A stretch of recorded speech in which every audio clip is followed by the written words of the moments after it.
जय श्री कृष्ण साथियों, मेरे हिंदी सुमन चैनल पर आपका स्वागत है। और अभी देखेंगे हम छायावाद के अन्य कवि एवं उनकी रचनाएं।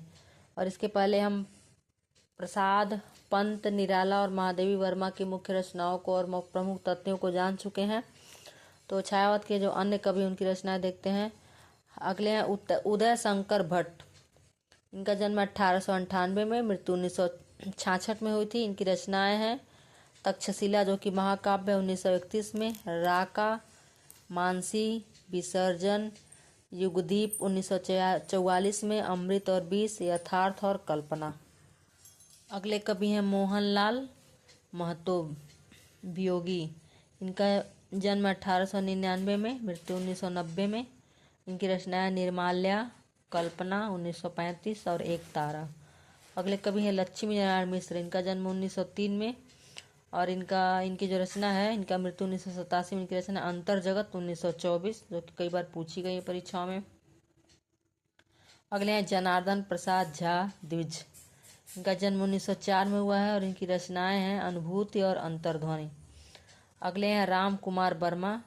1905 में जन्म हुआ है और 1990 में इनकी मृत्यु हुई है। इनकी रचनाएं हैं अंजलि 1929, अभिशाप 1930, रूपरास 1931, निशीथ जो कि बहुत बार पूछी जाती है, चित्ररेखा 1935, आकाशगंगा, चंद्रकिरण 1937 और एकलव्य 1959। तो एकलव्य और निशीथ बहुत बार पूछा हुआ है।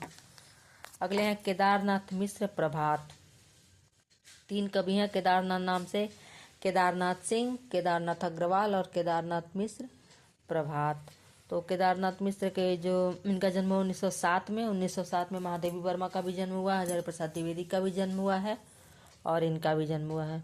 तो और हरिवंश राय बच्चन का भी जन्म 1907 में ही हुआ है। तो इनकी पहली रचना है चीर स्पर्श, कर्ण, ज्वाला 1929, कलेजे के टुकड़े, कंपन 1942, रितंबरा 1957, बैठो मेरे पास, सेतुबंध, कैकेयी, शुभ्रा। सेतुबंध और शुभ्रा पूछा हुआ है पहले भी कई बार। अगले हैं आरसी प्रसाद सिंह।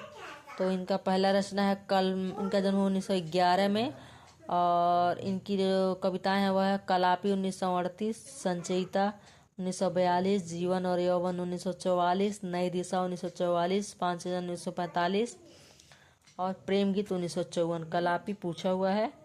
गोपाल सिंह नेपाली। इनका जन्म 1913 में हुआ है और इनकी जो कविता है वह उमंग 1933, पंक्षी 1934, रागिनी 1935, पंचमी 1942, नवीन 1944, नीलिमा 1945, हिमालय ने पुकारा। कुछ बिंदु हैं प्रमुख। मोहनलाल महतो की कविताओं में कल्पना तत्व की प्रधानता है। ये रविन्द्रनाथ टैगोर से प्रभावित थे। निर्माल्य एवं एक तारा काव्य संग्रह में छायावादी कविताएं संकलित हैं। राम कुमार वर्मा के छायावादी काव्य संग्रह रूप राशि, निशीथ एवं चित्ररेखा हैं। आचार्य शुक्ल ने एडविन अर्नाल्ड के काव्य लाइट ऑफ एशिया का बुद्ध चरित्र शीर्षक से ब्रजभाषा में अनुवाद किया। तो यह थे छायावाद के अन्य कवि। अब हम देखेंगे उत्तर छायावाद के कवियों को। तो ये आपको कैसा लगा? लाइक करें, कमेंट करें, सब्सक्राइब करें। धन्यवाद।